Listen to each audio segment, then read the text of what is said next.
खरं आहे, या संदर्भामध्ये आमचे एक नेते आशिष शेलार यांनी भूमिका स्पष्ट केलेली आहे. परंतु या ठिकाणी जास्तीत जास्त महायुती म्हणून एकत्र लढण्याचा निर्णय राहील. नवाब मलिक यांच्या बाबतीत निश्चितच काही विषय प्रश्नांकित आहेत आणि त्याच्यामुळे त्या संदर्भातला निर्णय वरिष्ठ पातळीवरील त्या ठिकाणी भारतीय जनता पार्टी आणि महायुतीचं नेतृत्व निर्णय घेईल. आमचा महायुती कायम राहावी असा नेहमीच तिघांचाही प्रयत्न आहे, राहील.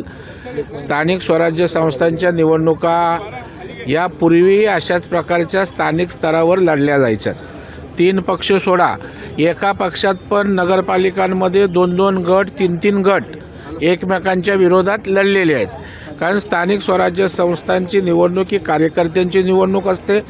जास्तीत जास्त कार्यकर्त्यांना निवडणूक लढवण्याची इच्छा असते आणि त्याच्यामुळे स्थानिक स्वराज्य संस्थांच्या निवडणुका या गेली अनेक वर्ष या ठिकाणी अशाच पद्धतीनं होतात.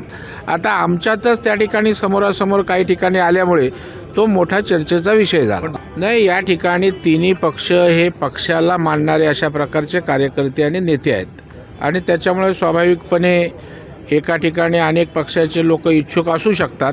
परंतु पक्ष पातळीवर आम्ही त्या ठिकाणी सामंजस्यपणाने हा विषय निश्चितपणे हाताळू. नाही, या ठिकाणी असणाऱ्या कारखान्यांना ताकद देण्यासाठी सरकारने धोरण घेतले, भूमिका घेतली. नवीन कारखाने त्या ठिकाणी येत आहेत आणि असणाऱ्या कारखान्यांनासुद्धा त्या ठिकाणी सरकार बॅकअप देऊन ते पुन्हा क्षमतेनं कशा पद्धतीनं सुरू होतील अशा प्रकारचा उद्योग विभागाचा सरकारचा प्रयत्न आहे. नाही, तुम्ही आता शिंदे आणि भाजप असं काही वेगळं करायचं कारण नाही.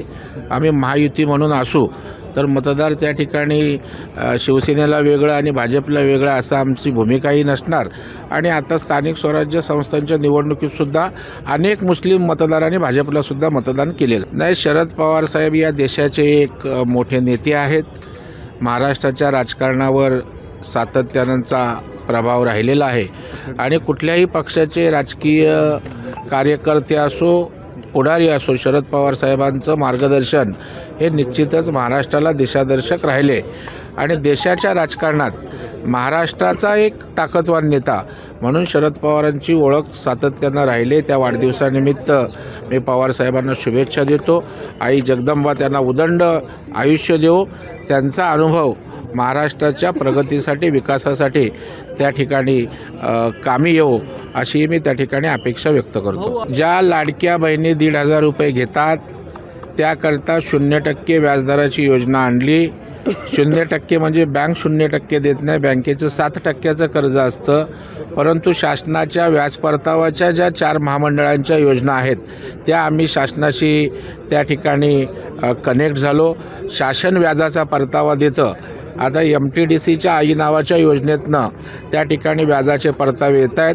आत्तापर्यंत 200 ते 250 महिलांना आम्ही 1-1 लाखापर्यंत 0% व्याजदराने त्या ठिकाणी पैसे दिलेत आणि मोठ्या संख्येनं मुंबईतील महिलांचा लोंढा या प्रकारे सुरू आहे आणि जास्तीत जास्त LY जनरेट करून मुंबईतल्या गरीब गरजू महिलांना घरगुती छोटे मोठे उद्योग व्यवसाय करायला निश्चितच या योजनेतनं मोठी ताकद मिळणार आहे.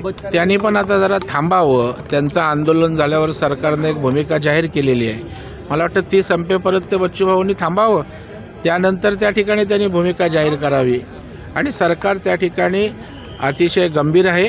त्या संदर्भात योग्य ती भूमिका निश्चितच सरकार घेईल. तशा प्रकारचं भूमिका आंदोलन मागे घेत असताना सरकारनं केलेली आहे.